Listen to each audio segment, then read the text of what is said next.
Yo, what up, what up, what up?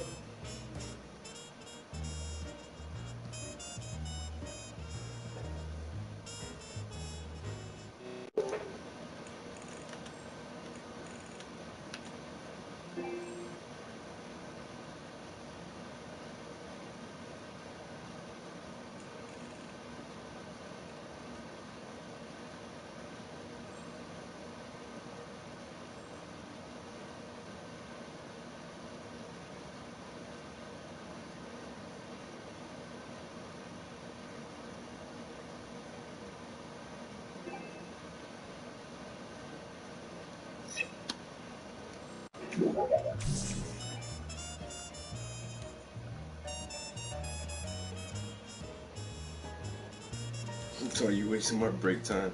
My bad, yo. I had to reconnect my phone and my PlayStation just now. It's like my PlayStation wasn't recognizing my mobile device, so I can actually corny ass music off.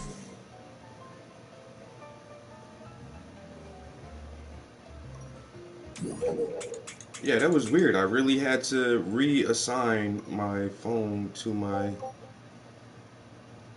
PlayStation just now. All right, we're all good, all in the money. I'm wasting our time over here.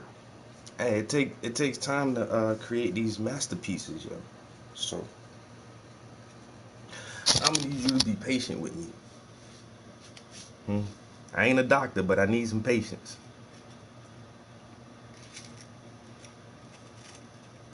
Are you a doctor? No, but I play one on television. I concur.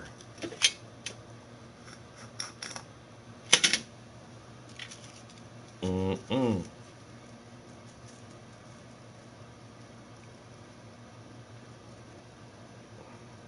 Smoking on that Chiba Chiba high time reefer reefer. Smoking on that Chiba Chiba high time reefer reefer. We rolling.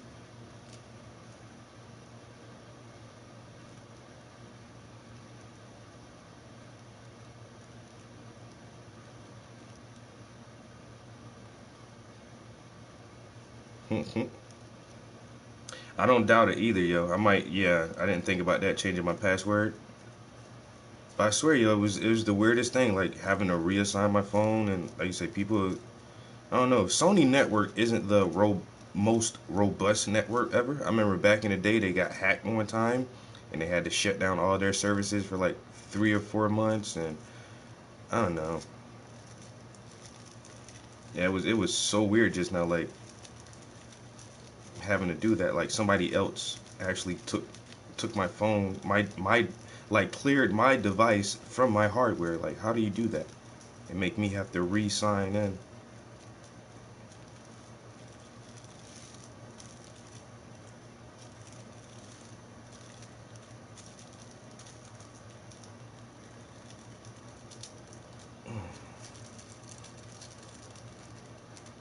All right, this one's for you.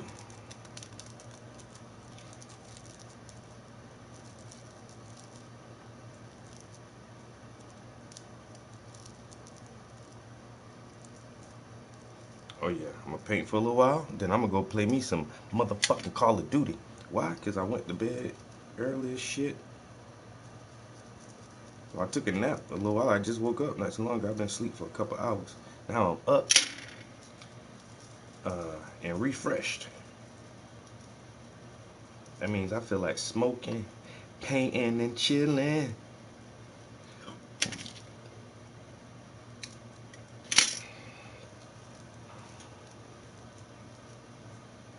Well, perfect. Do it every time. I ain't gonna say every time, but 99% of the time, I am the man.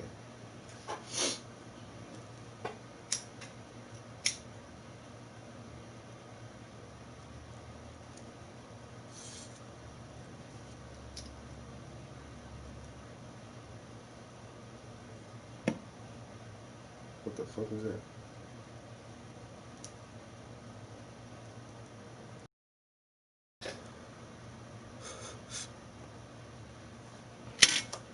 I think I just experienced a glitch in the matrix. I'm not sure, but I will investigate. So just to show you guys how far I've gotten on this piece, it's I haven't streamed in a couple of days because I just really been in here like I've just been really in here like focusing on this piece. So I'll probably stream it in the morning, so my YouTubers can get a good look at it. Sorry you gotta go, Jazz. I was just gonna show you the shit up close.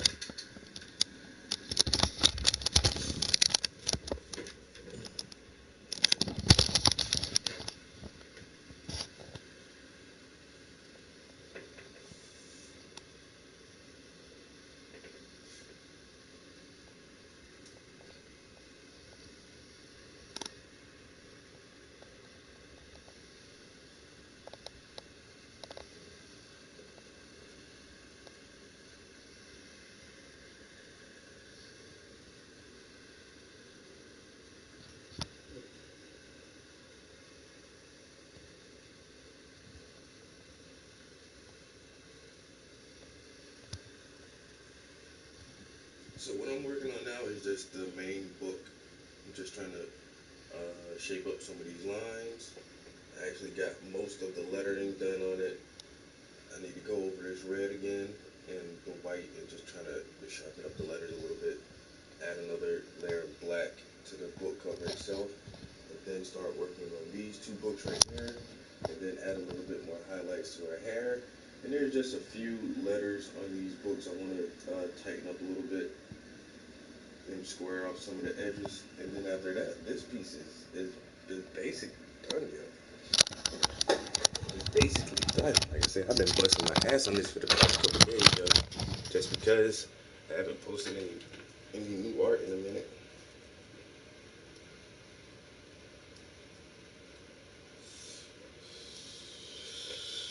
But this right here, should have the community talk. That blueprint for Black Power.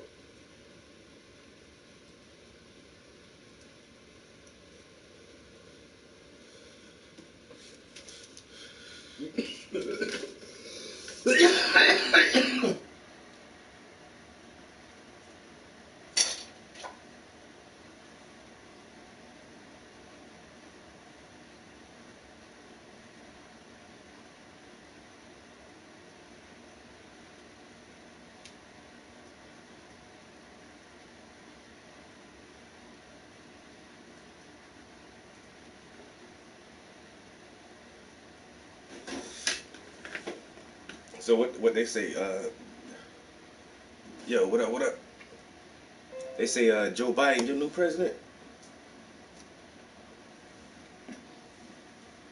That's crazy, yo. I can't even remember the last time a president didn't make it for 8 years. No matter how hard they tried to get fucking Clinton out of office, Clinton stayed in office for 8 years.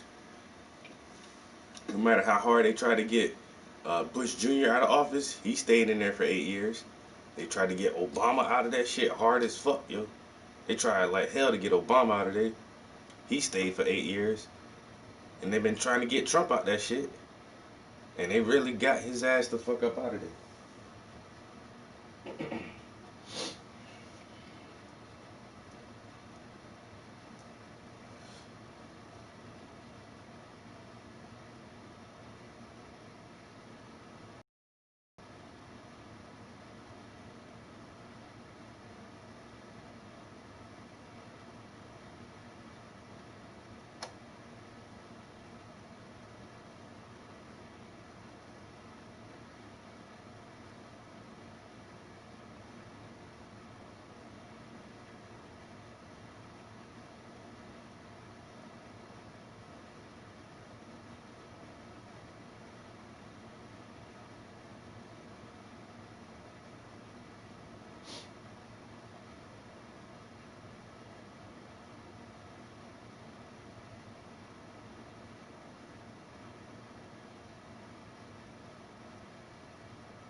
trying to see if anybody still talking about these election results.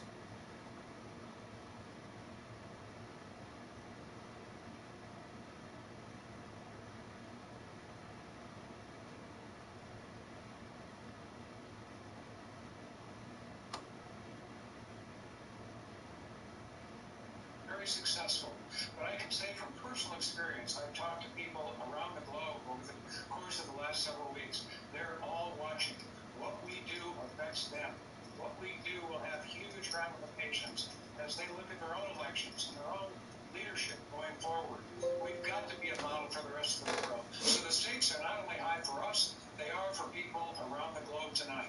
Yo, I'm thinking that's how it's turning out, bro. Absolute gridlock on Capitol Hill over the past 4 years. You served as a majority leader in 2001 when the Senate was evenly split. Are you hopeful this new Right here it says the popular vote has Biden at 50.5% and Trump at 47.7% for the popular vote, yo. Badly, and it's going to take leadership on both sides of the aisle. Compromise should not be viewed as capitulation. Compromise is the oxygen of democracy. And the more. And what they're saying is the candidate only needs 270 electoral votes. And Biden already has 253 electoral votes. And Trump only has 214 so far. And it all depends on which state you in, because some states have more votes than others, depending on their size and population. Moscow Mitch. That shit about to be funny as hell, bro. Cause them Trumpsters ain't playing, yo. These motherfuckers ready for a civil war, bro. But it's like, okay, if the Republicans don't win and the Democrats take the House, then who are you gonna go to war against? You're just gonna go into a poor Democratic minority neighborhood and instead start shooting the people who voted for Trump, or like the one governor lady who was almost kidnapped. What are you gonna do? Go to all the states that voted for Biden and kidnap their governors and mayors and shit? Like I mean, I don't get it. What is their idea of a civil war?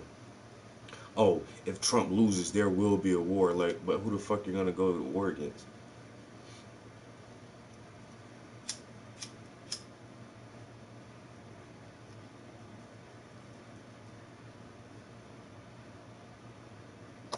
Nazis always looking to fight, but just give me a reason.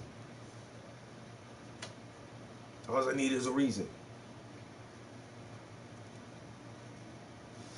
That shit crazy though.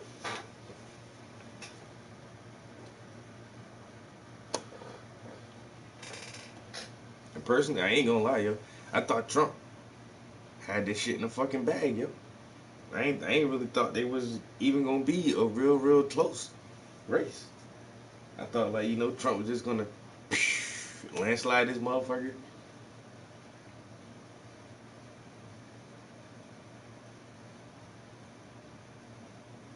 I don't know.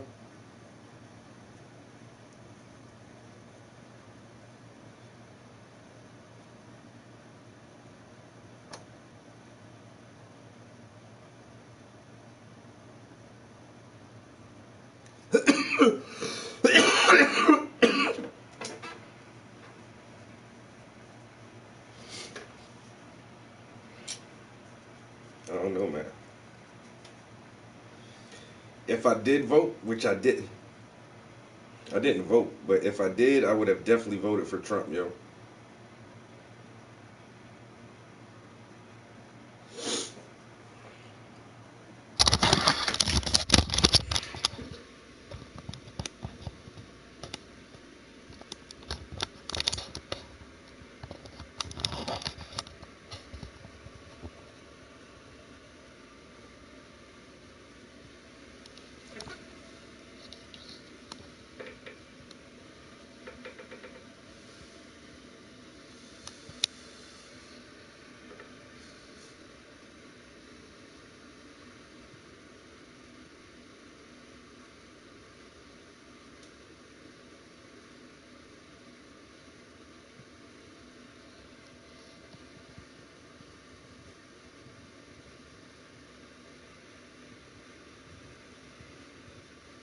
It's a win-win either way.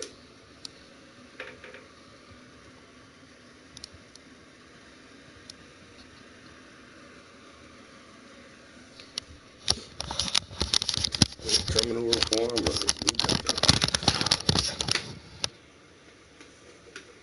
I ain't gonna lie, man. I was looking forward to the platinum plan. What? I'm I'm trying I'm trying to see what the platinum plan is all about, man. That shit sound pretty fucking sweet. You know?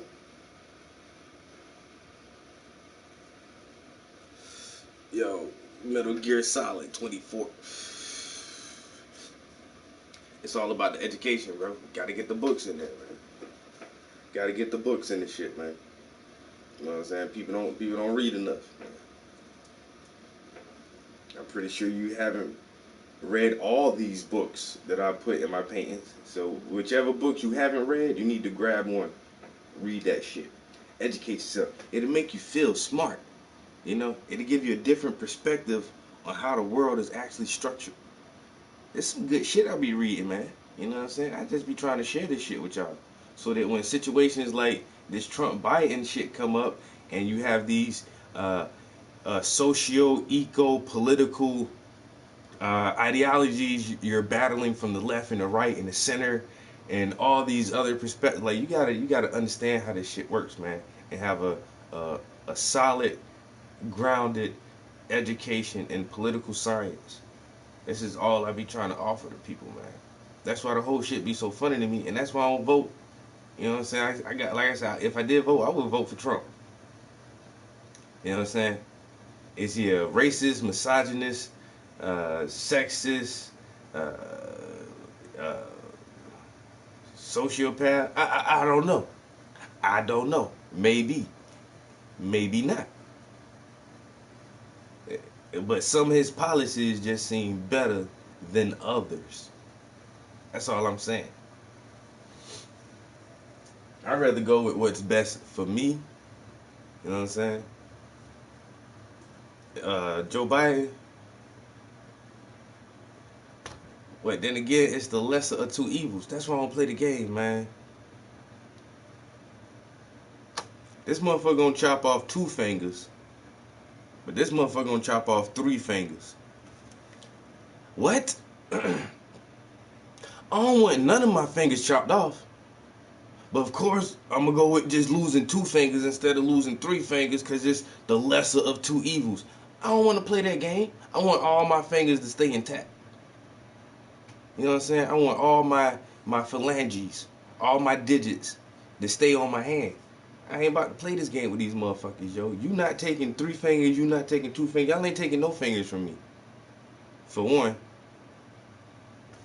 You know, because I understand a little bit about political science. No plan. Nothing is tremendously beneficial for my development of a economic platform to produce generational wealth. That's all I care about. Give me my monies, my reparations.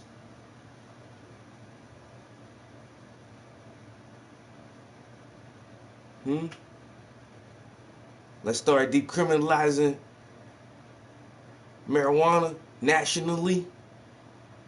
Let's get some let's make college like the 13th grade where you go to school for free and stop charging me so much for my medications when I gotta go to the doctors and stuff. It's easy, man. That's all I care about. Can you help me with that? If you can help me with that, I'll vote for you. Don't tax my wages so much. And let people understand that the IRS and the Central Reserve Bank are not a part of our government. I need people like that in office. I get people like that running for president. I vote for this motherfucker. I don't give a fuck if you're a Christian, a Catholic, black, white, female. You know what I'm saying? Trump want to stop American companies from doing so much business overseas and bring jobs back to America. I'm cool with that shit. You even want to build a wall? If you can fund that shit, without hurting my goddamn pockets, I'm cool with that shit too. You know what I'm saying? We have immigration laws, and there are ways to come into this country. If you feel like you need to build a wall to defend our borders, fine, do that shit. I don't give a fuck. I don't want to have to help pay for that shit though. You know what I'm saying? He did the. I mean, the corporation got a big ass cut, but he did do a tax cut that affected everybody. He gave you your little $1,200 stimulus package. But I'm trying to see what this platinum plan all about. That shit really got me. I want to see what the platinum plan working with.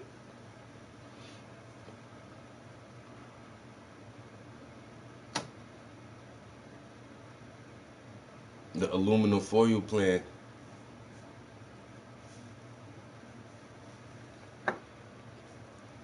This nigga said the aluminum foil plan because it's only a couple $1 billion when America really owes black America $13 trillion. 13. They're in debt to us $13 trillion. That's my money. So here is y'all know I be showing y'all my personal Facebook page. Yeah, my homegirl pretty as hell. All right, go to my page. Scroll down some shit I posted. I posted that shit. Oh, 2 men taken into custody after guns found in Hummer outside PA Convention Center. This is where they were counting the ballots at. And so these motherfuckers pull up in this big ass Hummer full of guns and shit outside the poll building. Like, what the fuck y'all was about to do, man? Republicans and Democrats, the black community, the Republicans and Democrats holding hands behind your back. That shit is so funny. Oregon becomes first state to decriminalize hard drugs like heroin and cocaine. Yeah, I posted that 2 days ago. Yeah, Oregon, the first state to decriminalize hard drugs.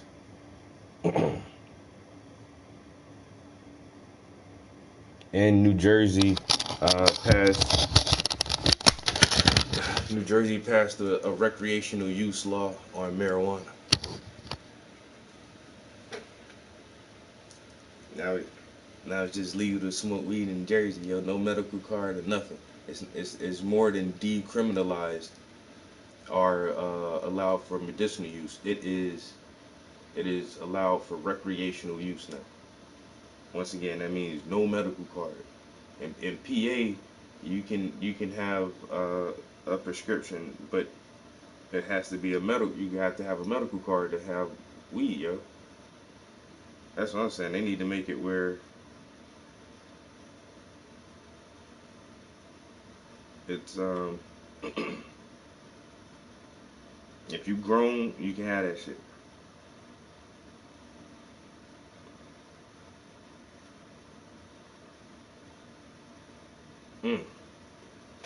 Already on it. See the business opportunities popping up already.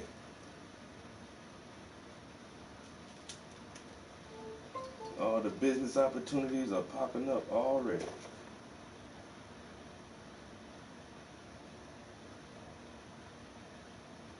We can see compromise, the more powerful the legislative branch will be. This is a system of checks and balances, and we need to ensure that those checks and balances work. And the only way they can is that Congress can get its act together, work as bipartisan leaders who understand the importance of COVID, the economy, and so many other challenges our country is facing. We need to demonstrate that ability once again to govern legislatively. Biden has really said and prided himself on the fact that throughout his career he has to reach across the aisle, reach compromise, work with people even if they share different views. If he is elected president, if we do have a Senate majority, a Republican majority, and the Democrats controlling the House, what is your vision here? How does Joe Biden attempt to get things done, to get some sort of agreement, to move this country forward, a country that, quite frankly, right now seems so divided? Well, I would hope that Joe Biden will do what I'm quite sure he will do, and that is reach out to all the leaders, invite them down to the White House, go to their offices, talk to them personally. Joe has a long-standing relationship with Mitch McConnell. I served with Joe for 18 years in the Senate, and Mitch McConnell for that same length of time. I watched them work together. They have a history of cooperation on many different issues. That can be done again. But it's going to take a real effort on the part of Mitch McConnell and the part of Joe Biden. And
I'm trying to find something to listen to real quick.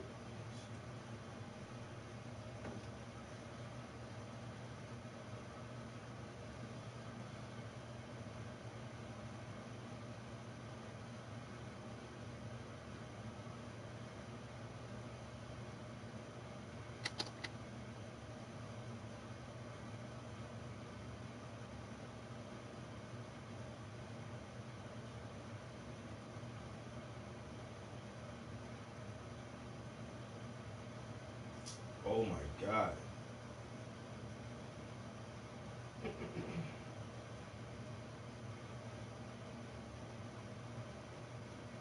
See, this how I know I'm funny as shit because these algorithms really don't know how to keep up with me over the internet, yo.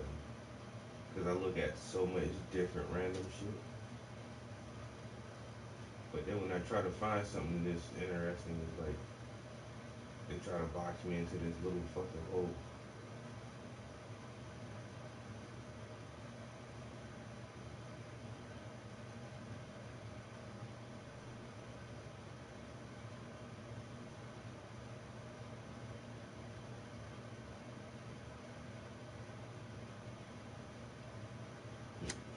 It's a good time recently for archaeologists, but then it's always a good time for archaeologists.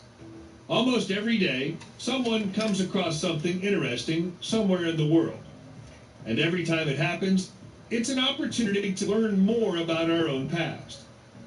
We could be talking about the recent history of the past 100 years, or incredible. Alright, what I'm about to do won't look like much. I'm just really going over some solid colors. Like I say, I almost didn't even stream this right here because it's gonna be kind of boring. I just wanted to chill with y'all motherfuckers for a minute, yo. See what was up, see who the hell doing what. You know what I'm saying? Like I said, I've been focusing on this piece for the past couple days, kind of hard body, so that's why I ain't even really been streaming. Y'all already know, just like now, I'll sit in here for an hour and a half and just talk. Won't paint at all. Just sit here and run my damn mouth. But I got this time on my hands that my foot is bad, and so I need to really utilize it and get some of these paintings done that I've had sitting around for months. It's like fuck crunch time, boy. But let's see, this one is coming out nicely. This is looking good. Um, you know, as expected. I wish it was better than expected, but damn, I'm so fucking good. Like, how much better do you want this shit to be, bro? Like, how much better can this shit get, dude? Like, damn.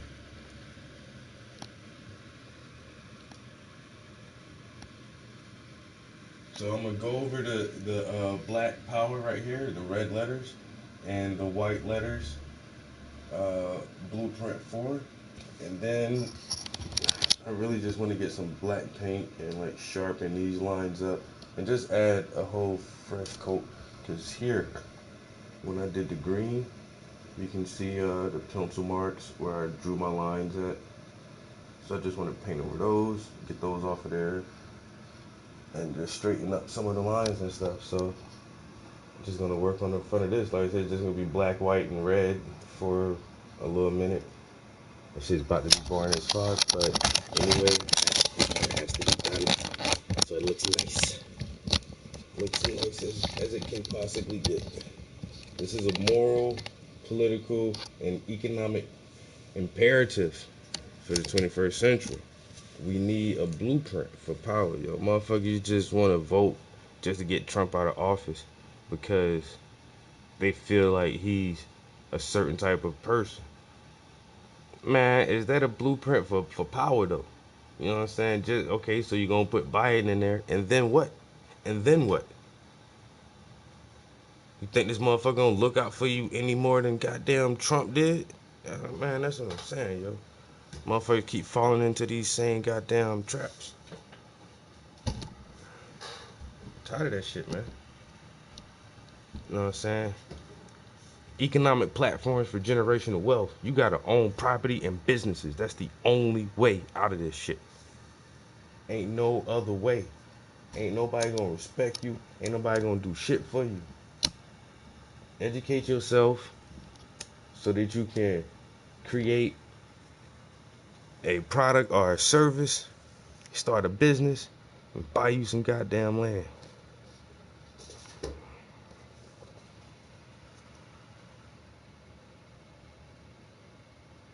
And shit is set up for us to fail, man. We are not supposed to succeed at this shit. Motherfuckers want to say, oh, if I vote Democrat, if you vote Democrat, then what?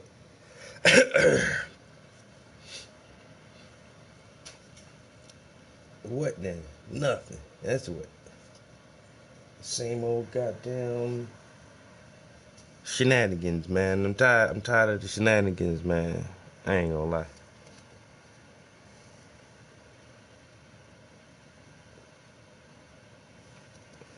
For thousands of years ago. Let's check out what's been uncovered recently in this video full of wonderful discoveries. While you need an archaeologist or an equivalent expert to verify the authenticity of a discovery, you don't necessarily need to be an archaeologist to make an incredible discovery. Take the Casco de Hierro, for example. This incredible Bronze Age object, made in northwest Iberia almost 3,000 years ago, was discovered by chance by a fisherman named Jose Vicente Somoza in Galicia, Spain. At the time he found it, he was clearing debris from a strip of land between the rocks on La Hierro Beach so he could build a new shed for his fishing gear and his boat. Knowing he found something valuable, Jose took it straight to the archaeology department at the Instituto Padre Sarmiento, who examined and documented it before passing it on to a museum. The whole helmet has been hammered out of a single piece of gold, decorated with 6 bands of small concentric circles. While we call it a helmet, there's some debate over whether it was originally used as a helmet or whether it was merely a decorative bowl. It might even conceivably be a representation of the female breast. Minting a coin to celebrate the assassination of a leader seems like a strange thing to do, but we suppose it depends on how you feel about a leader. There were certainly a lot of ancient Roman senators happy to see the back of Julius Caesar in the year 42, so they had this coin struck to commemorate the occasion. It's one of only 3 that have ever been discovered, and as of October 2020, it was scheduled. When electric companies compete, you win. Compare and choose a provider in 3 key steps. Enter your zip, compare plans. Scheduled to be auctioned in London with a reserve price of $6.5 million.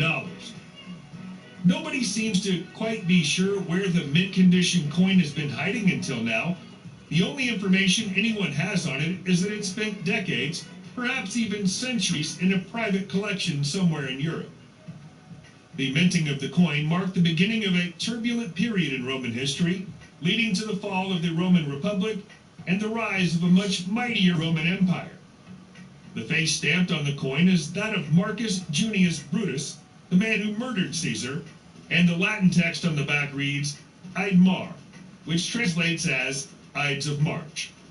Tastefully, the text is paired with 2 daggers. Ouch. Human beings have been painting for almost as long as they've existed. The works of ancient artists can be found inside many caves all over the world. As to a recent discovery in the northwest of Turkey, though, we now know that painting became sophisticated a little earlier than we imagined. This is a 5,000-year-old paint palette discovered in August 2020 in the country's Sayıgazi district, with tiny indentations used by the artist to store different colors of paint. The artists of the time wouldn't have been working on canvases, so it's likely that they instead used the palette to help them paint dishes and ceramics. The find was made during an excavation project at the ancient Kaloba settlement, which was once situated on a major regional trade route that extended from the north of Syria through to the Balkans. Kaloba may also have been a caravan stop, which would have made it an ideal place for artists to pick up a passing trade. As of right now, this is the oldest painter's palette ever discovered anywhere in the world. We're all familiar with the concept of ancient Egyptian mummies, but mummification wasn't only reserved for the noble people of the ancient kingdom. They also used to mummify animals, as evidenced by this collection of Egyptian animal mummies that was showcased for the... Want to stand out online? Go to Wix.com and create a first time at Saqqara, Cairo in November 2019. The whole collection was discovered together close to Saqqara's step pyramid and includes birds, crocodiles, cobras, and cats buried with a collection of masks and sculptures. In some cases, the mummified remains have been interred with sculptures that represent the animals as they appeared in life. Although 2 of the cat sculptures actually appear to contain the remains of lion cubs. As exciting as the animal discovery is, experts within the country are more fascinated by the enormous scarab statue that was recovered along with them. The scarab was a sacred symbol during ancient times in Egypt, and this one must have been especially significant because of its unusual size. It's thought that this unusual treasure trove had been buried for around 3,000 years prior to its discovery. Human skeletons can survive for thousands of years after death, and in the right circumstances, flesh and hair can survive with them. It's far less common for brain tissue to survive the passing of the years, as it decomposes very quickly. That's what makes this next discovery so special. It's the preserved brain cells of a victim of the infamous eruption of Mount Vesuvius in Pompeii, Italy, almost 2,000 years ago. The structure of the cells was identified in a dark glass-like material inside the young man's skull. Further investigation has revealed that the material is actually part of the unfortunate man's brain.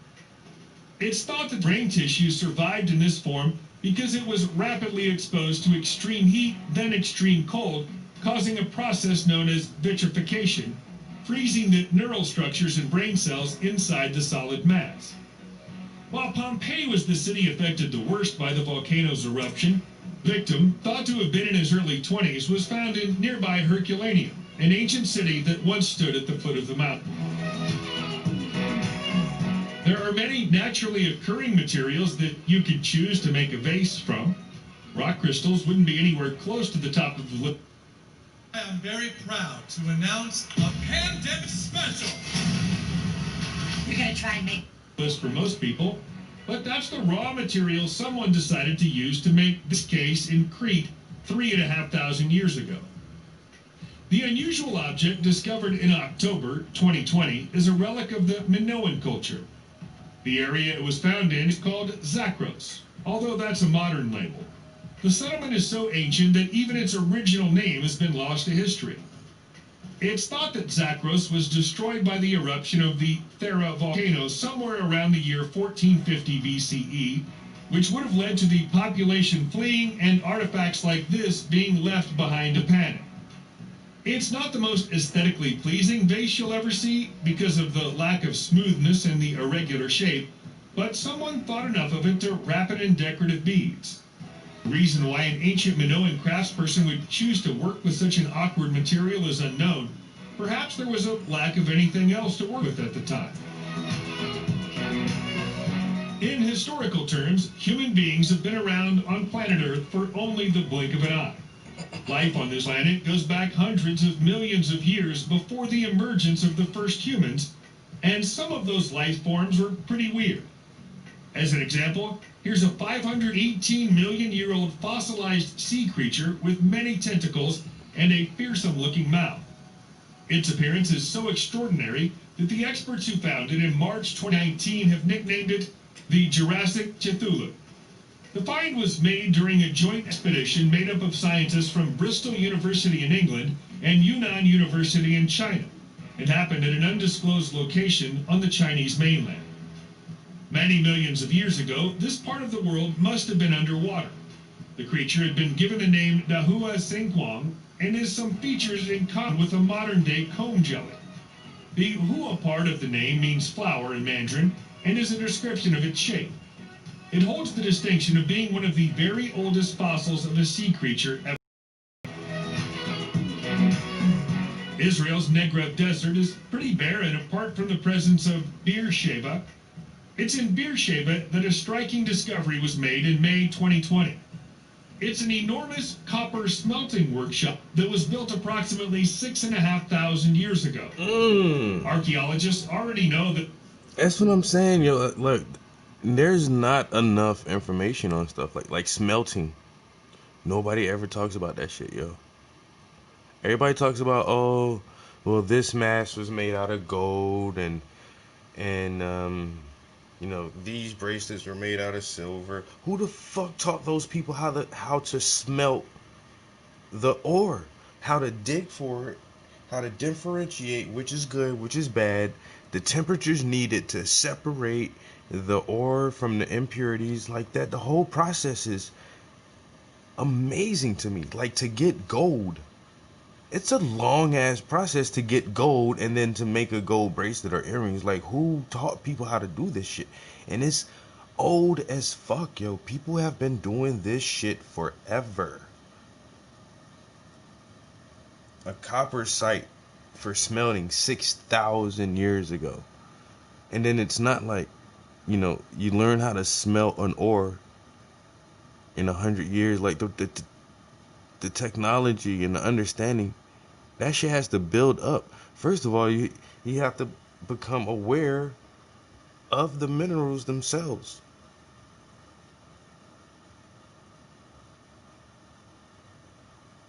And then have to have the conception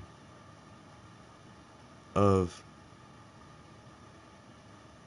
like, if you just see a little raw gold nugget, like, you look at that, and then you have to have this vision of transforming that into something else. That shit doesn't come overnight.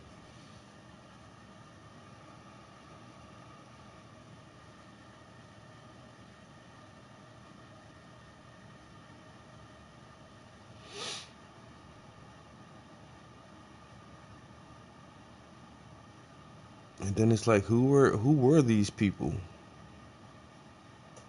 who came up with the technology for smelting minerals like this, precious ores?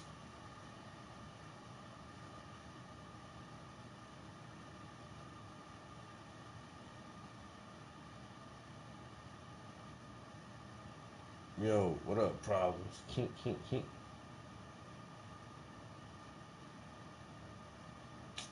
Oh, it's all good, man. You back in business now, bro. My man said he back in business. Right back like I never left. And you see, bruh. I'm too legit to quit with this shit, homie. Same old shit. Year in and year out. This nigga be over here painting.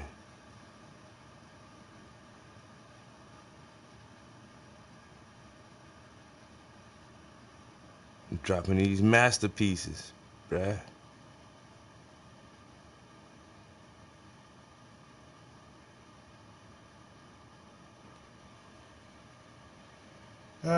Already explained at the beginning of this stream, this is just a touch up on the cover of the book, yo. This is not going to be exciting at all, dude. Like, ugh.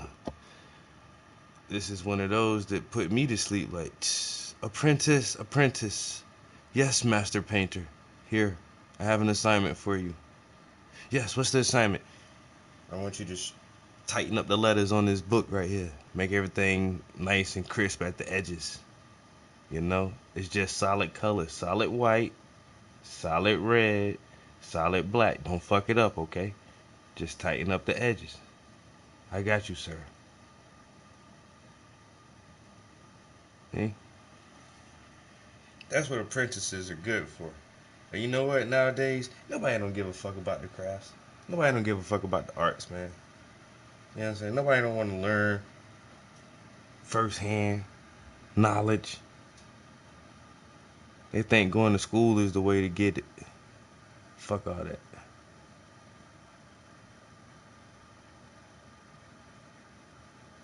I need an apprentice to abuse. Make them do all the hard work, and I take all the credit. That's how you achieve greatness as an artist. You got to go through that abuse. It's critical. You know what I'm saying? It's personality shaping. It helps define yourself as an artist. Without that abuse from a mentor, that struggle, man, you don't know what the fuck art is, man. Huh? You ever cried over this shit? Huh? You ever cried over some art? You don't know what the fuck, you don't know what the hell you talking about now, man.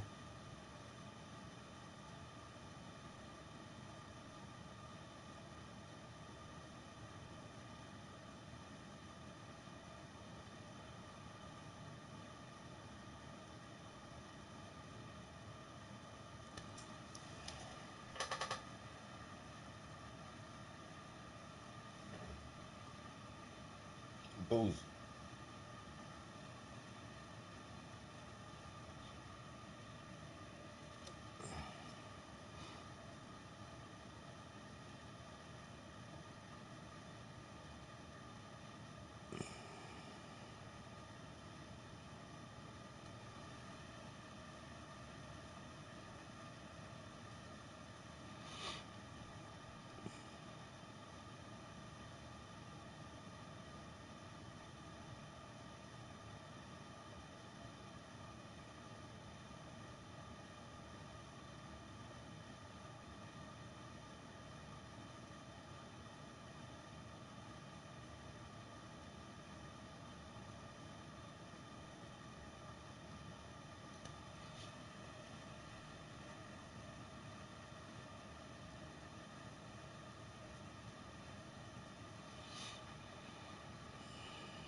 Life in this region goes back several millennia. Finding a copper smelting workshop isn't necessarily all that surprising. The thing that makes it unusual is the presence of a furnace. As far as we know, this is the oldest furnace ever found during an archaeological dig, raising the possibility that the concept of the furnace might have been invented in this part of the world. Only shards of the furnace remain at the site today, but there's enough there to confirm to archaeologists that it was made of tin and played a central role in the smelting of the copper that was processed here. While metalworking did exist in some parts of the world 6,500 years ago, the majority of tools were still made out of stone. That would have made this city a long way ahead of its time when it comes to industrial practices. We've seen a remarkable archaeological discovery from fishermen earlier on this video. Now here's one from a farmer in Greece. The farmer was tilling his fields in late 2018 when he came across a large fragment of a limestone sculpture clearly representing the nude male form. After a little digging, he discovered the remains of 3 full-size Koros statues in his field, at which point he immediately alerted Greek Culture Ministry. All of the statues were positioned close together in the field, which is close to Alatani in the Phokida district of the country. The sculptures are approximately 2,500 years old. The existence of Koros statues is something of an ancient mystery. They were once thought to be representations of Apollo, but it's now been accepted that this isn't the case. Koros statues are always nude, beardless men, all of whom are in the exact same pose. Nobody knows for sure who made them or what their purpose might have been. Reports from the time of this discovery claim that 7 ancient graves were found beneath the statues, although details of whatever was discovered in those graves hasn't yet been made public. When ancient mariners head out to sea, they relied on their experience, judgment, maps, compasses, and astrolabes to guide them. We don't use astrolabes as navigational tools anymore, but many centuries ago, a sailor would never leave home without one. This particular astrolabe, discovered in March 2019, is the oldest one ever discovered, having been manufactured a little over 500 years ago. It was recovered from... And we get that. Yo, the commercials are but give us stupid, just 1 yo. minute, and we'll show you what you could be. From the shipwreck of a vessel... I noticed too, like if I'm listening to something that's educational, I get more commercials. If I listen to just like some beats or some dumbass shit, yo, like not many commercials pop up. But I don't know. Vasco da Gama's 4th Portuguese Indian Armada, which sank in a storm off the coast of Oman in 1503. We know from ancient writings that astrolabes existed as far back as the 6th century, but none from that era are known to have survived to the modern day. The manufacture of astrolabes came to an end during the 18th century, and the majority of those that still existed were melted down and used to make something more useful. The purpose of an astrolabe is to measure the altitude of any celestial object in relation to the horizon. That would help a mariner to calculate latitude based on the position of the stars, or even distance to the shore based on the height of a mountain. We're returning to Turkey now, where in December 2019, someone discovered some ancient and ornate jewelry made out of human teeth. The teeth appear to have been used as pendants and were probably once part of a bracket or a necklace. The discovery was made at Karahoyak, a Neolithic site known to have been settled around 8,500 years ago. It's thought to be from the time that the teeth originate. A discovery like this is extremely unusual in this part of the world. In fact, no ancient tooth jewelry has ever been found in Turkey before. Their rarity implies that the teeth had a special meaning to the person who wore the jewelry. Perhaps they were a keepsake from lost friends or family. We use plural terms here because research has revealed that both teeth come from different people. They're both from adults of somewhere between the ages of 30 and 50, but they're not from the same adult. The archaeologists responsible for the discovery are now hoping to find more teeth in the area to help them try to put the discovery in context. You might not think that 2020 is the right year to be opening a collection of ancient sarcophagi in Egypt, but here we go. In early October 2020, the country's tourism and antiquities minister announced the discovery of no less than 59 elaborately decorated burial caskets in an enormous necropolis just south of Cairo, the country's capital city. Evidence suggests that they were buried a little over 2,500 years ago. All of the wooden coffins have been opened since their discovery, revealing that each of them contains a mummy wrapped in brightly colored cloth and covered in hieroglyphs. This is the latest in a string of recent discoveries at Saqqara, a UNESCO World Heritage Site that appears to have been keeping its secrets for thousands of years. Unusual for the late period of ancient Egyptian history, the sarcophagi were discovered piled on top of each other in burial shafts. The significance of this if there is any significance at all, is currently unknown.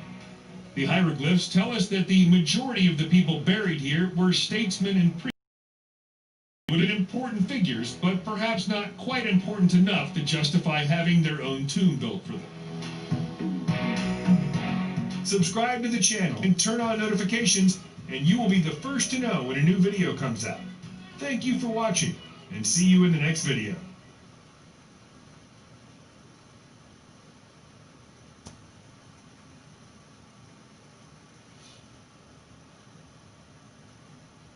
Wild turkey is a high-proof bourbon. The burn, I call delicious spice. It may not be for you, it may not, but when you try it, you know, okay, this is some quality bourbon right here. The more you look for things, the more you're likely to find. The world's archaeologists are always busy, but recently it seems that they've been busier than they have in years. Some incredible archaeological discoveries made in the past few years have baffled the people who found them and led to new theories about the civilizations that came before us. We love to bring you exciting new archaeological discoveries on this channel, so sit back and enjoy a video full of them.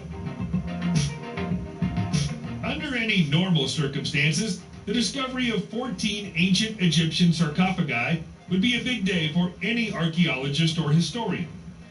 Therefore, it's probably telling that the Egyptian Ministry of Antiquities described this September 2020 discovery as only the beginning of a new era of amazing discoveries in Saqqara. The wooden caskets were found buried at the bottom of a 40-foot deep well in the region, where they were interred approximately 2,500 years ago. The well is within Saqqara's sacred animal necropolis, so the discovery of human remains here is both surprising and confusing. Experts are just as confused by the arrangement of the sarcophagi.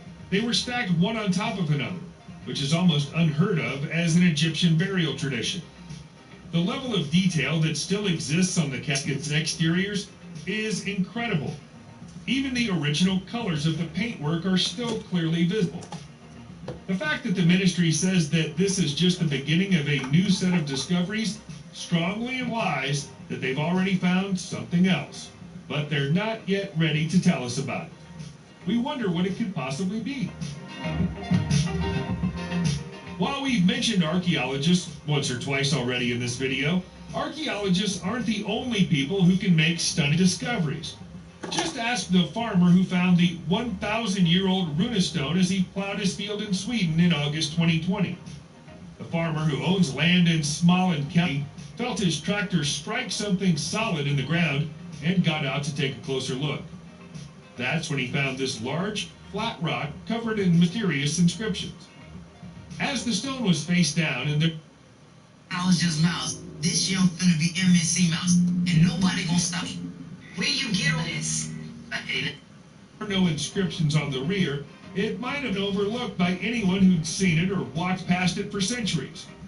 Runologist Magnus Kallstrom was summoned to inspect the runestone, and through his expertise, he was able to say it was carved somewhere around the 11th century. According to the inscription, the runes were carved by someone called Garder, who raised the stone in honor of his father, Sinjar, who was the husband of Ogar. The name of the man himself is curiously absent from the inscription. Runestone discoveries are rare and special, so one as well preserved as this one turns up, it's a treat for historians. Much of Great Britain used to be the property of the Roman Empire, and whenever anyone goes digging on the land there, there's a chance they might come across Roman relics. That proved to be the case in early September 2020, when archaeologists were called to a building site in the city of Chester and asked to inspect discoveries made by construction workers. Some fairly standard Roman artifacts were found, including a brooch, a spearhead, a comb, and a pen. But what really caught the experts' eye was this carved, decorated piece of bone. They believe that it's an ancient Roman gaming piece. If they're right, it was probably a piece used to play Ludus Landercolorum, a military strategy game for two players with a name that translates into English as the Game of Mercenaries. It was popular among soldiers as a way of passing the time, and it's thought to have been played across the entire length and breadth of the Roman Empire. The site in Chester is known to have hosted a Roman barracks at one point, so the theory seems to hold water. These days, iPhones are everywhere. They're so ubiquitous that it's sometimes easy to forget that they were only invented 13 years ago. Or were they? When archaeologists excavated an ancient grave in Russia in 2019, they were startled to see a very familiar looking shape buried with the grave's skeletal occupant. The grave is in Tuva, a place that's already considered to be archaeologically significant. It's been named Russia's Atlantis. The so-called iPhone is covered in tiny Chinese wuzu coins that were minted approximately 2130 years ago, making the object older than the grave, which is closer to 2,000 years old. Obviously, the experts working at the site are aware that this isn't really an iPhone. It's clearly a decorative object of some kind, but they're having difficulty working out its purpose, assuming, of course, that it even had one. Their current best guess is that it was a belt buckle. The grave's occupant was female, so the large buckle could have held together a dress or a tunic. The placement of the object on her pelvis also lends support to the idea of it being a belt buckle. The fabric it was holding together must have rotted away long ago, though, as has the belt itself by the look of things. The medieval site, close to Bajormi in Georgia, ought to have given up all of its secrets by now. After all, it was first discovered and explored by archaeologists in the 1960s. It therefore surprised everyone in September 2020 when archaeologists reported the discovery of a whole new settlement at the site dating back to a time before the Middle Ages. The team who made the discovery was only at the site to clean up some of the existing structures, but he soon identified that some of the structures appeared much older than the others and hadn't been studied or cataloged correctly. As an example, one of the ruins at the site has always been understood as an early Christian church built into a rock face, and that might still be correct. But the team now believes that the church was built on the remains of a much older pagan shrine. They've also found the remains of residential structures created using a dry slab assembly process, which is inconsistent with the latter buildings found at the same site. It would seem that the people who carried out the initial survey in the 1960s missed a few things. Storms are destructive forces of nature. They can do minutes what it would take archaeologists months or even years to do when it comes to churning up the land or sea. Occasionally, though, storms can be useful. Storm Hannah was certainly useful when it blew through Wales in May 2019 and unveiled a previously unknown forest that had been buried beneath layers of sand and peat for 4,500 years. Archaeologists were stunned by the sight of all these suddenly revealed tree stumps. But according to the people who live in the area, their local folklore contains a legend about a sunken civilization led by a priestess named Mererid. The story has it that Mererid allowed a fairy well that she was responsible for to overflow. Her land was lost as a result.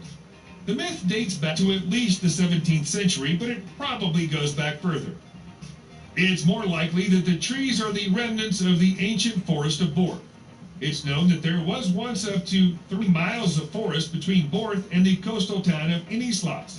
So these tree stumps probably belong to it. Most Viking rune stones are memorials, as we saw with the one we looked at earlier. The next one, however, is a little more alarming. It's taken experts several years to decode this 1,220-year-old slab, but when they finally finished the job in mid-2020, they realized that it contained a warning from history. To be more specific, the inscriptions on the runestone predict the end of the world. This slab is known as the Rock Runestone and is probably the most famous of all the Viking runestones in the world. It's also thought to be the oldest surviving piece of ancient writing anywhere in Sweden. The 8-foot-tall slab features 28 lines of runes, but historical opinions on the text's correct interpretation have varied over time. Most people agree that it was written by Jarl, a Viking chieftain, and honors his deceased son Vamod. But it also contains several references to a battle that's said to have been fought for centuries.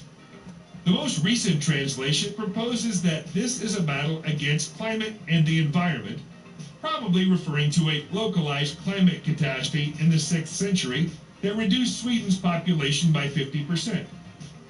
Norse mythology says that the coming Ragnarok will be marked by a great winter and that Ragnarok's arrival will lead to the end of the world. The author of this text believed that Ragnarok is still coming and might be here soon. While we're on the topic of winter and changing climates, let's take a look at some discoveries that were made in Norway in April 2020. There, rising temperatures have melted a mountain ice path for the first time in 1,800 years and revealed some ancient artifacts that were once trapped inside the ice. The ice first started to retreat from Ledbreen Pass in 2011, leading to the discovery of a 3rd century woolen tunic. That was only a precursor to what was to come. In April, archaeologists discovered leather shoes, knitted mittens, and arrows preserved so well that even their feathers were still attached.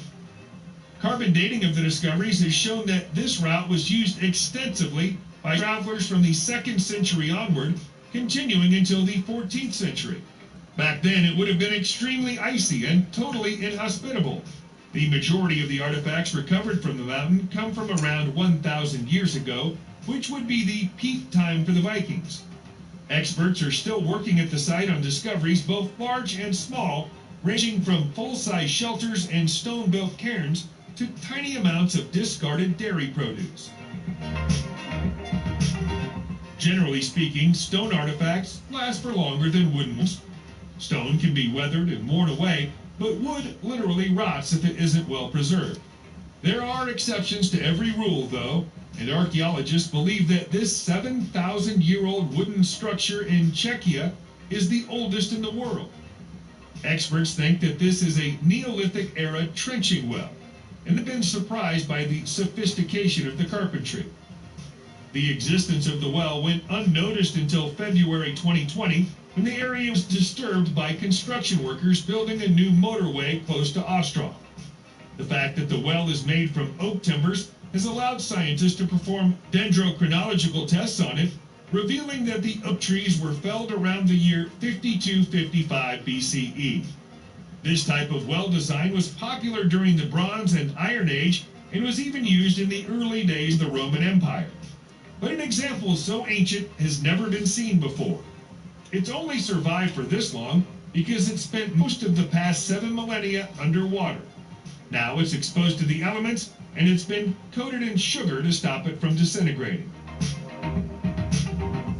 Archaeologists have seen many different types of tombs before, so finding a new one happens very rarely. That's why there's so much excitement about an ancient tomb that was discovered in Germany earlier this year. The tomb contains the remains of a German lord who was buried around 1,500 years ago. But the lord didn't go to his grave alone. He's surrounded by 6 females who've been buried around him in a circular formation. Historians and experts are now trying to work out whether the unfortunate sacrificed or whether they met their deaths willingly so they could travel with their lord into the afterlife, possibly as part of some kind of death cult. The lord's burial was clearly a great ceremonial occasion. His ashes were placed into the middle of a large bronze cauldron and then buried right in the center of a large mound. The Germany of 1,500 years ago was undergoing the Germanic tribal migration, in which Germanic tribes fled to the west and south of Europe to escape from the rampaging Huns. This movement would eventually lead to the fall of the Roman Empire. In ancient civilizations, a king, queen, or leader could often be identified by the fact that they wore a crown or decorative headpiece. It's a practice that still continues today in some parts of the world. The Queen of England and her crown, for example.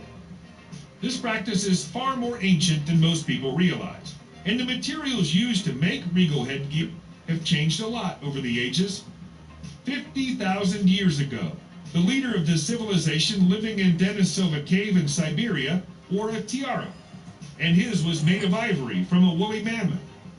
This world-famous location is unique in that it's thought that humans, Neanderthals, and a third hominid species known as Denisovans briefly lived here side by side.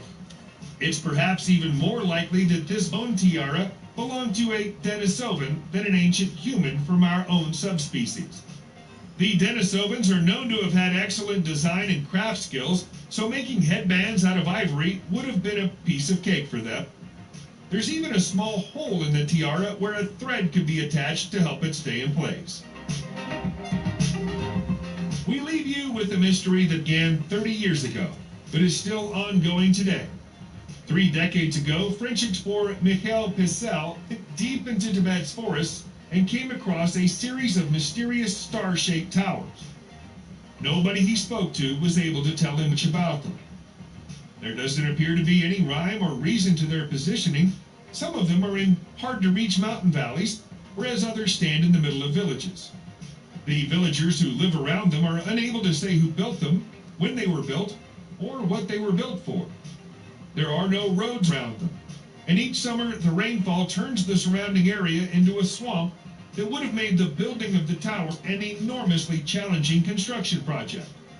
Quite an odd thing to do for objects that don't have a clear purpose. Some Chinese scientific treatises from the Ming Dynasty make oblique references to the towers, which makes them at least 400 years old. But a more recent set of tests carried out on them shows that the most recent of them are more like 700, and one of them is closer to 1,200 years old. That means they've been standing since before the Mongolians invaded Tibet. They're an enigma and might always remain so. Subscribe to the channel and turn on notifications, and you will be the first to know when a new video comes out. Thank you for watching, and see you in the next video.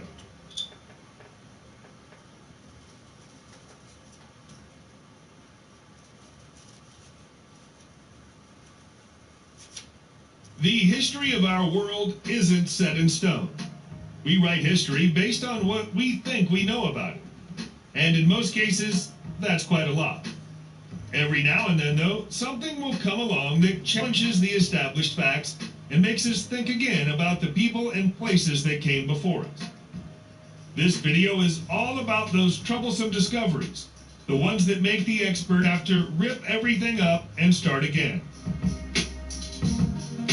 The most common theory about the origins of the human race is that human life began in Africa, and then spread outward from there across the rest of the world. There's an ancient human skull from Greece that might have something to say about that idea. The skull of Petrolona, also known as Petrolona arcanthropus, was discovered in a Greek cave in Petrolona, Chalkidiki in 1959. Scientists have been trying to prove or disprove its authenticity ever since then. The problem it poses to the established narrative of humanity is that the skull is 700,000 years old and doesn't appear to come from the same species of early humans that emerged from the African continent. It's also far older. The out-of-Africa theory tells us that the earliest Homo sapiens left the continent a mere 200,000 years ago. The age of the skull has been disputed in the past by German scientists who insisted it was only 50,000 years old. But more recent research suggests the earlier estimate is correct.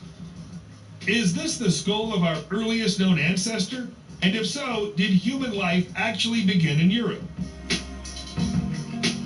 As early humans expanded across the planet, sweeping away all the other hominid species as they went, they pushed the Neanderthals into the Iberian Peninsula, where it's long been thought that they made their last stand as a species. This might not quite be how things worked out, though. The recent discovery of stone tools in a cave called Lapide Picareiro in Portugal suggests that humans were present and settled in the area at least 5,000 years earlier than we once imagined. And so the timeline of the Neanderthals has to be called into question. At one point, it was assumed that humans arrived in the peninsula 43,000 years ago, but held off on moving into western Iberia for around 6,000 years because of the Neanderthals. But these human artifacts are approximately 41,000 years old. From this, we can say with certainty that humans were there earlier than anyone knew. Neanderthal populations in the area were probably spread too thinly to defend their territory, and there may have been no border between human and Neanderthal land at all. Perhaps they even lived side by side. Let's stick with the theme of early humans for a while longer, because there have been some fascinating developments in this field of research recently. In 2015, a set of ancient human fossils was discovered in a cave in the north of Laos. The remains consisted of a skull and a jawbone and were found in Tampaling Cave in the Annamite Mountains. Both have been tested and dated to approximately 63,000 years ago. Aside from demonstrating that humans migrated to and settled in the east of Asia a lot earlier than most people assume they did, the bones also tell us a lot about the diversity of early human species. The jawbone in particular has a protruding chin, a common feature of modern human anatomy, but also has a thick bone to hold the molars in place, which is a feature more common to Neanderthals. The remains might come from a hybrid of the two species, or perhaps from another species of early hominid that we haven't recorded or identified yet. It all goes to show that there's still a lot that we don't know about our earliest years as species. When archaeology student Thomas Lucking found a previously undiscovered Anglo-Saxon grave in Norfolk in 2015, he already knew he'd struck luck because of a golden pendant found inside that grave. The pendant, delicately inlaid with dozens of tiny garnets, is worth almost $200,000 on its own. What makes this find even more valuable, however, is the fact that it rewrites Anglo-Saxon history on the British Isles. The gold used to make the pendant is an import from Sri Lanka, and coins left as burial offerings inside the grave bear the marks of a king from elsewhere in Europe. The find dates back to the 7th century, and the grave's occupant appears to be someone of very high social standing, perhaps even someone with royal blood.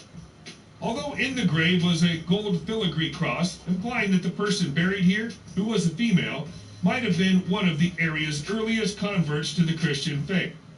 The presence of gold imported from so far away, and the suggestion that the deceased might be a member of a foreign royal family, poses new questions about where the seats of power truly lie in Anglo-Saxon England. If that lucky discovery in England rewrites Anglo-Saxon history, let's see what the Shimao City ruins in China do for Chinese history.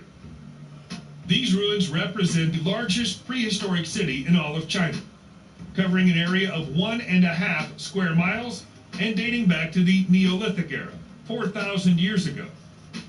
You'll find them in the Los Plateau of Shaanxi province.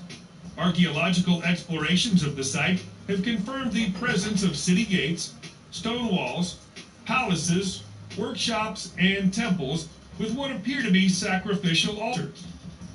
The large outer city gate was built using a technique that was thought to have originated around 2,500 years ago, but must have been far older. Buried among the ruins are countless examples of ancient jade stones, pottery shards, and murals, all of which support the idea that Shimao was a very important city during its peak years. If the techniques that allowed the construction of the gate existed in China 1,500 years earlier than we thought they did, we have to ask what else the ancient Chinese might have been capable of. War isn't a pleasant topic to discuss, but the study of war and war graves can give us an invaluable insight into the history of human conflict. Traditional history tells us that large-scale warfare in Europe was an invention of the Roman Empire, but the site of a massive prehistoric massacre in La Jolla, Spain, tells us that isn't true. This Iron Age town once survived and thrived in the Basque Country in the north of Spain, welcoming trade from the Ebro River. The city had city walls, streets, and several large buildings. There's some evidence that suggests the territory was ruled by the Baronics, a civilization that was heavily influenced by the Celts. Around 2,300 years ago, it seems the city was attacked and sacked, with most of, if not all of its occupants perishing during the attack. Both the settlement and the people in it were set on fire, with most of the buildings destroyed by force at the same time. The Romans might have specialized in large-scale warfare, but it looks like they were a long way from being the first armies to use the method. The question of who was responsible for this atrocity remains unresolved. The invention of written languages started at different times in different parts of the world. In the Caucasus, between the Caspian Sea and the Black Sea, its existence might go back a full 2,700 years. That's the conclusion reached by the archaeologists working at Gragliani Hill in Georgia, who found inscriptions on the pedestal of an ancient altar dedicated to a fertility goddess. The markings come from a time long before a recognized alphabet appeared in the area, and for that reason, we're unable to translate the writing. We don't have anything to compare it to. If the inscriptions are confirmed to be writing, it would mean that the ancient Georgians were among the very first people in the world to devise a form of written language. Perhaps we shouldn't be surprised by that, because the people who lived here had a long time to learn and grow. Studies performed in the past have demonstrated that there have been settlements here for 300,000 years. As the inscription is very short, it's unlikely that anyone will be able to translate it without further assistance. So the hunt is now on to find further ancient Georgian text to compare it to. There must be no better feeling for a metal detectorist than to make a discovery that not only enriches your life, but changes our understanding of history. Mike Smith from Milford Hill in England got to experience that feeling in 2018 when he found a Celtic chariot burial site in a field in Pembrokeshire, Wales. Chariot burials like the one Mike has discovered were reserved only for high-ranking individuals who would be buried not only with their chariot, but also with their horses and weaponry. The grave goods were intended to serve the purposes of the deceased Celtic chief, queen, or king in the afterlife. Other archaeologists were initially dismissive of Mike's discovery because no chariot burial had ever been discovered in Wales before. The influence of Celtic culture and traditions in Wales isn't thought to have been as strong as it was in Scotland and Ireland. But now we have solid evidence of a significant Celtic presence here during the Welsh Iron Age, 2,500 years ago. The connection between Wales and the wider Celtic world may now need to be examined again with fresh eyes. 4 months of digging were carried out at the site of Tamil Nadu in India in 2019, during which over 1,000 ancient artifacts were unearthed, and the established narrative of Indian prehistory was rewritten. Some historians in the country have long suspected that native people from the Indus Valley started moving south around 3,500 years ago and settled there, becoming speakers of the Dravidian language and followers of the Dravidian culture in the process. These new finds seem to confirm those theories. Archaeologists have discovered signs of a large Indus-like civilization living close to the riverbed of Bagai, a people who had weapons, brick stoves, water-holding facilities, and a jewelry collection that suggested their people had traded with the ancient Romans. Pottery unearthed at the site is covered in Tamil script, confirming that whoever lived here had advanced language skills compared to the tribes and cultures who lived around them. Tamil Nadu's golden age is called the Sangam era, but the age of these impressive artifacts might now push back the start date of that era by several hundred years. Around 10,000 years ago, the global climate changed significantly. The new conditions were more suited to the planting and management of crops, so the Neolithic agricultural revolution began in Europe and Asia. We once thought that Eurasia was the primary beneficiary of these changes, but the discovery of a series of 5,000-year-old artifacts in Papua New Guinea might say differently. These amazing finds suggest that the native people on this island started farming the land, making tools, and practicing arts and crafts at the same time their European and Asian peers did. Banana farming is known to have happened on the island prior to this time, but it's been thought that techniques and customs didn't move on from that until several centuries after the Eurasians had got the hang of it. These tools include an axe, stone pestles, a fire lighting tool, and a stone scythe, pointing to the existence of an advanced wetland culture living here between 8,000 and 4,000 years ago. While it might still be true that the Lapita culture brought similar tools with them when they arrived from Southeast Asia 3,000 years ago, they wouldn't have been able to teach the locals much that they didn't already know. Here's something else that we no longer believe that Europeans were the first to create: rock art. While there are many examples of fine and historically significant European rock art to be found on the continent, there might be none as significant as the paintings of animals, hands, and humanoid figures found in no less than 7 caves in Sulawesi, Indonesia. The distinctive-looking works of art are understood to have been created about 40,000 years ago. There are more than 100 paintings to look at in the caves, most of which were made using red ochre pigment. While the cave paintings had been known about since the 1950s, they were incorrectly assumed to be little more than 10,000 years old. It wasn't until tiny mineral outcroppings on the rocks known as cave popcorn were dated in 2011 that their truth became known, and the artwork's place among the history of cave paintings could be properly considered. The oldest known cave paintings in the world are the red dots and hand stencils in El Castillo, northern Spain, but that record is now tied with this Indonesian collection. Is it possible that there was a major city in Mozambique 200,000 years ago? Perhaps so. And here's the evidence to support that wild claim. Around 100 miles west of the port of Maputo, you'll find a network of stone circles. They're clearly ancient, but a recent scientific study that involved aging the site using the erosion rate of the dolerite stones has given them an age of 200,000 years. They're more than just your average stone circles, though. They were once part of an enormous ancient metropolis spanning 1,200 square miles. The circles are interconnected and are also connected to roads that lead to agricultural platforms. Given the abundance of gold mines in the area, whoever lived here would have been wealthy and powerful. Not to mention hugely advanced, given the scope of the settlement they created.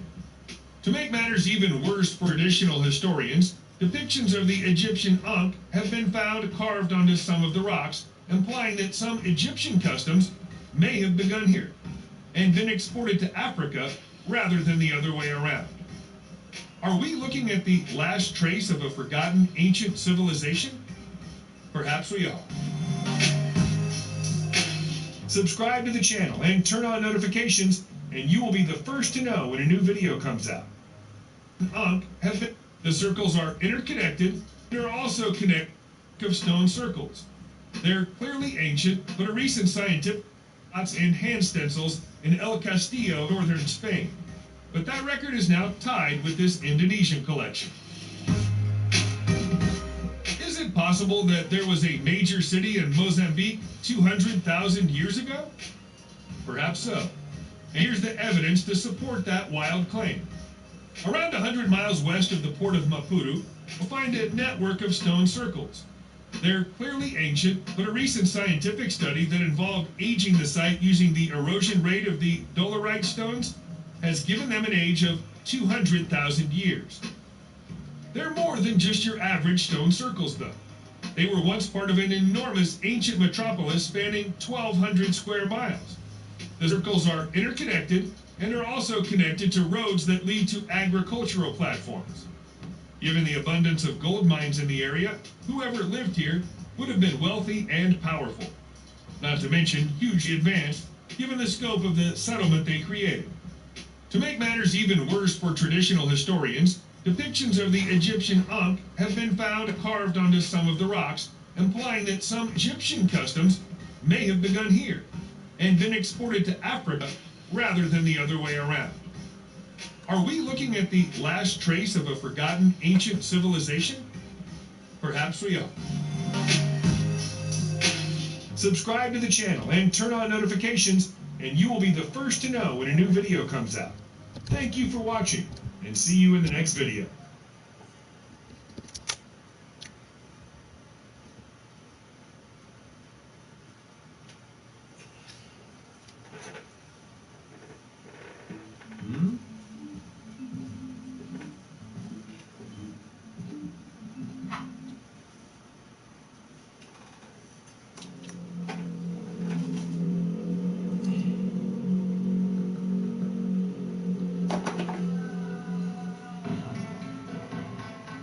In 535 AD, scientific evidence suggests that a massive volcano erupted in the tropics.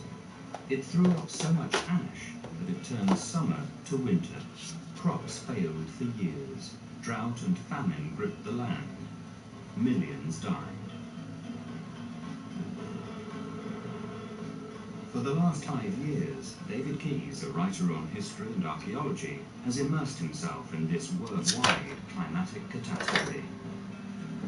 By consulting historians, scientists, and in particular volcanologists, Keyes has concluded that the most likely culprit is the notorious volcano Krakatoa. An expedition to Krakatoa, which lies off the coast of Indonesia, further supported his theory. But Keyes believes that the eruption, the biggest in the last 1,500 years, was only the beginning. What followed was over 100 years of upheaval that would change the course of human history forever.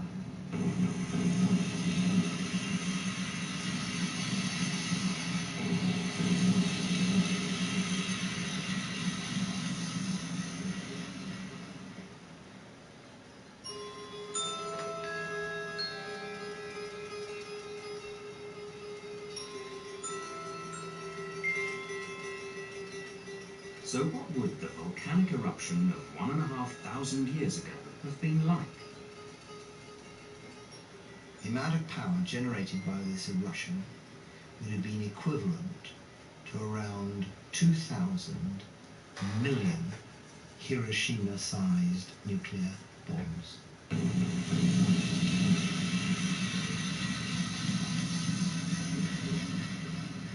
The eruption of this ancient Krakatoa is something mankind has never witnessed, perhaps tens, hundreds of times larger than any volcano that's ever been witnessed.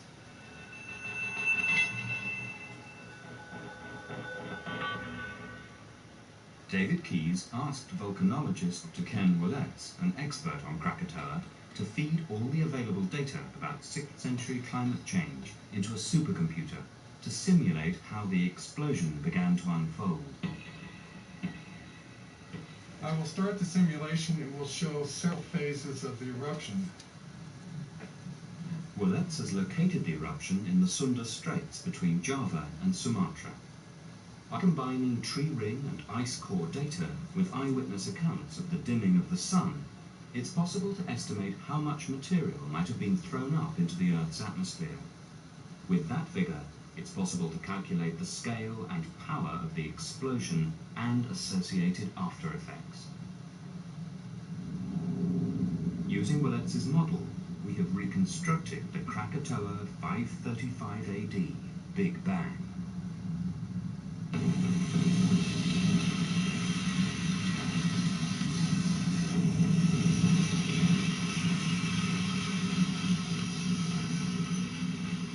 Giant red-hot fountain of molten rock and a vast cloud of ash towered over the countryside. Then, a second crack would have let seawater in. This caused an absolutely vast explosion, creating a 30-mile-high fountain of magma, dust, and ash. Up to 1,000 miles away, ash rained down on forests and fields. Towering clouds of steam and gas and ash pierced them and shot upwards, and at times when it seemed like it could go no higher, it would continue to go high, eventually to the point where it started to block out the sun in all directions. And the gray-white cloud would then see to sort of move laterally across the sky like a mushroom cloud. The fallout from the eruption would have been the natural equivalent of nuclear winter.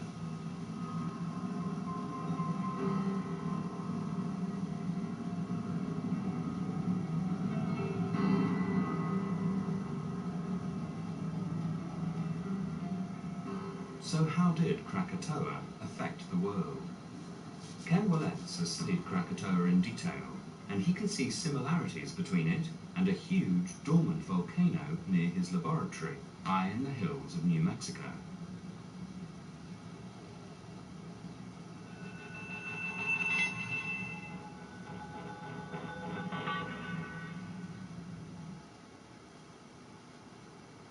The 15-mile-wide volcanic crater, or caldera, at Valle Grande, New Mexico, last exploded 1 million years ago. Ash from here landed as far away as Louisiana. Using the remains of Valle Grande, Ken shows how high-flying volcanic ash blocks out the sun. This is ultrafine volcanic ash formed by Prieto-Plinian eruption, similar to what we think happened in the 6th century at Krakatoa. It's so fine that even just a baby's breath. Warren Flanagan has a solution for your best sleep yet. Get a free adjustable base with the purchase of select mattresses. Plus, with free next-day delivery.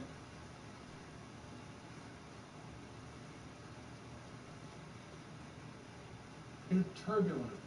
It will never fall to the earth as long as the air is moving, which of course it always does high up in the atmosphere.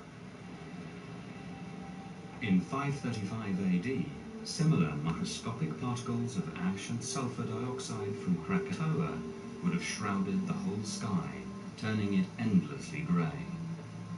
Temperatures dropped. Without the full strength of the sun to heat the oceans, less water would have evaporated, and the atmosphere became drier and drier. As a result, there would be progressively less rainfall. As a result, there were droughts and famines. Very often at the end of major droughts, you do get massive floods, and that seems to have been what occurred. But what fascinated David Keyes most was not the climatic catastrophe itself, but the possible effects on human civilization.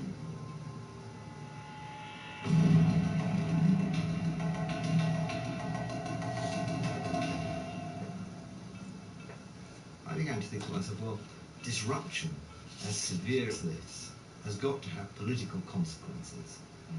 This is really the long-term consequences that I was interested in isolating, to see whether one big event can actually have a knock-on effect throughout history worldwide. Keyes decided to examine a series of historical puzzles of the 6th century AD. He looked at events which, from contemporary writings and archaeological evidence, were known to have taken place, but whose cause has never been properly explained. The first puzzle was the spread of a terrible disease which brought the greatest superpower of the time, the Roman Empire, to its knees. Years ago. Ash from here landed as far away as Louisiana. Using the remains of Valle Grande, Ken shows how high-flying volcanic flea which has taken up some of the bacillus. We can see that there's a blockage here, and this is brought about by a reaction between the bacillus and the flea's gut. Now, the result of this is because the flea can't feed properly. And they become so ravenously hungry because they begin to starve, in effect, that the more they eat, well, they can eat and eat and eat, and they don't satisfy their hunger because their gut is blocked. And so they will jump onto absolutely anything in the chance of getting a free meal. As the rats themselves die from the plague, the flea has an obvious new target to bite for blood: humans. And then, as Evagrius describes, the agony begins. Some came out in sores, which gave rise to great fevers, and they would die 2 or 3 days later, with their minds in the same state as those who had offered nothing, and with their bodies still robust. Others lost their senses before dying.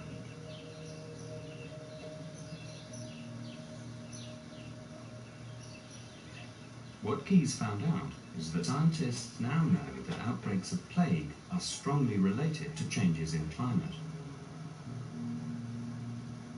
The sort of changes that followed 535, in particular cooling, could have had a huge impact on the spread of the disease. Temperature directly affects how the plague bacteria form in the flea's gut. Well, plague epidemics are temperature related. What happens is that in the gut of the flea, the fibrin clot only forms at temperatures below 25 degrees centigrade. above 25 degrees centigrade, the clot doesn't form, and any bacillus is simply passed out with the flea with the feast.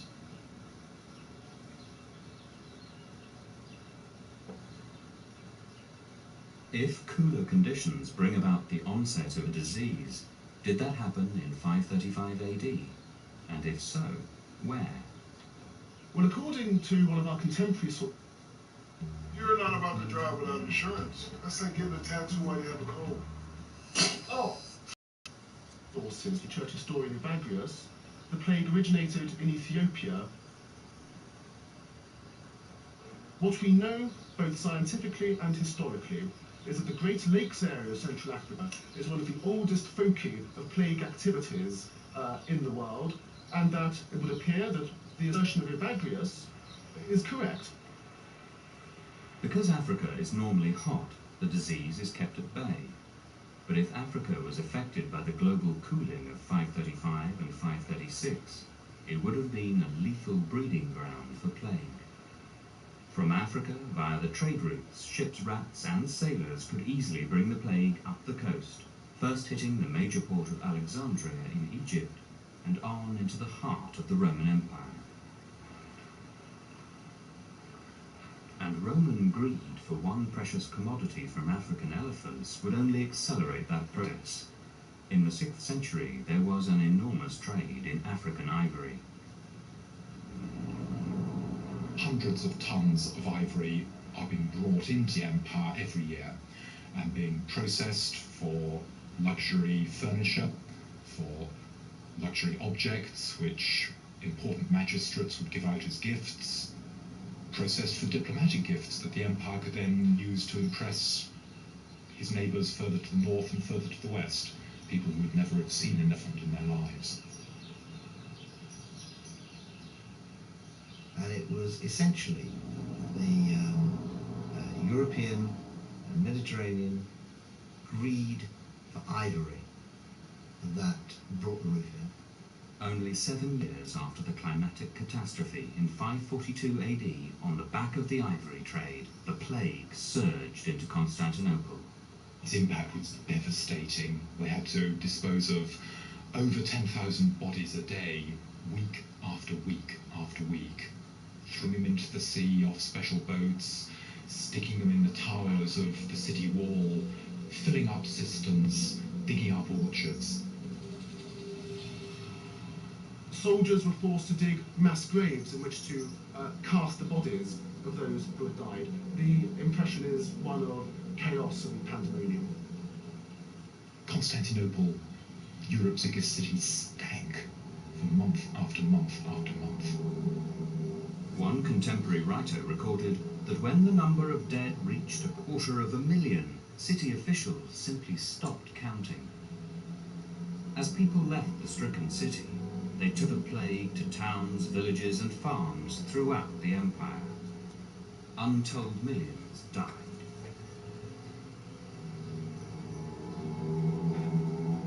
And unknown the empire, a second mortal threat was brewing 3,000 miles to the east.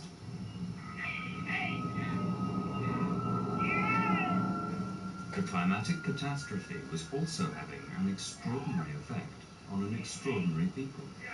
The two would play their part in the decline of the Roman Empire. And the simple reason for this new threat was the difference between the digestive systems of horses and cows.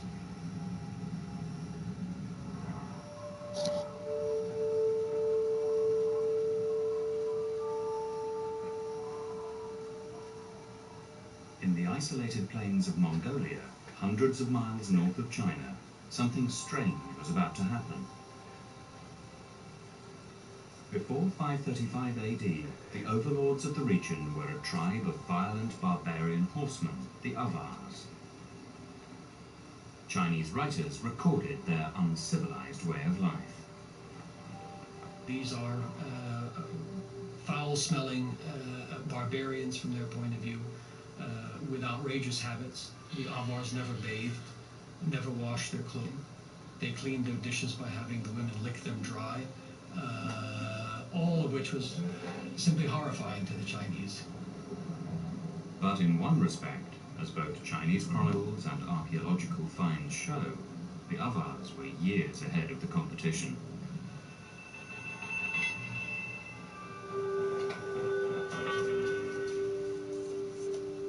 Finds from archaeological digs all over Avar territories suggest that they were the most advanced horsemen in the world. Their style of riding, saddles and mouthbits are still in use by Hungarian plainsmen today, and many believe that the Avars almost certainly invented the stirrup. It was this large concentration of horses that gave them a military edge, the latest in the military technology of that era.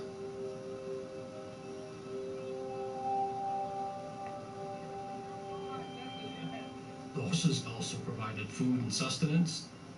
The Avars drank fermented mare's milk, an alcoholic beverage. So horses were central to their existence.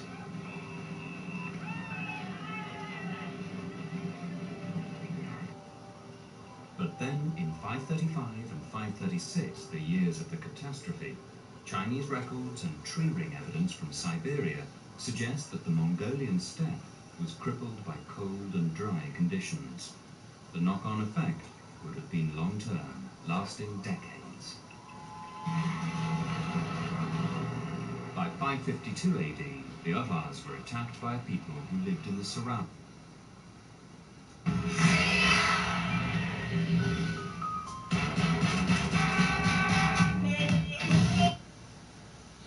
The Turks. They had previously been ruled by the Avars. Mysteriously, the once invincible Avar horsemen were crushed.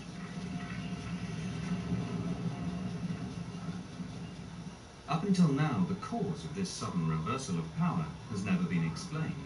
But then David Keyes had an idea.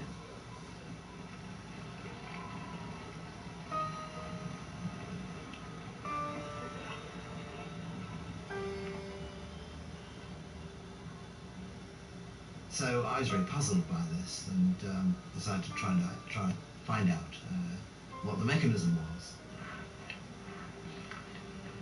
I thought, well, maybe it's something to do with their economy. Well, the Avar economy was a horse-based one. The Turk economy was a much more mixed one, involving considerable numbers of cattle. The question came to my mind, well, was there something about the way that a cattle economy works and a horse economy works, the difference between those, that might shed some light on the political events, on the demise of the Avars?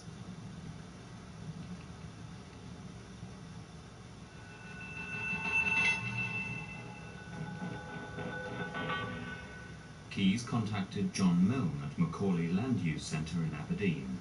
Milne has made a detailed study of how different animals feed and survive. Yes, these horses here are actually Highland ponies, but in terms of the sort of size, they're very similar to what I believe the Avar horses would have been like. They're quite similar to some of the, at least in terms of size, in terms of the Mongolian and Kazakh horses that you see now. Milne had done intriguing research into the difference between horse dung and cow dung. Here you can see some horse dung, and you can see that it's very fibrous, which demonstrates, and it's made up of fairly large pieces of fibre, which demonstrates that this has not been well digested by the horse. Now, if you compared some cattle feces, you would see that it was much more finely ground up, and in fact much better digested than horse manure. Could the contrast in horses and cows' digestive systems have made a vital strategic difference on the Mongolian steppes, when after the catastrophe, grass and vegetation were in a terrible state? Cows have a greater efficiency to digest food. They also have the ability to eat a wider range of different herbage types, so that they can eat, for example, very rank vegetation.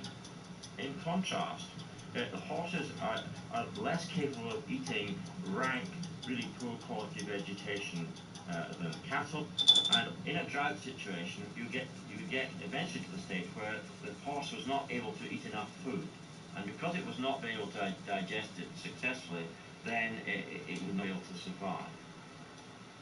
And so in those circumstances, then the Arabs would be very vulnerable.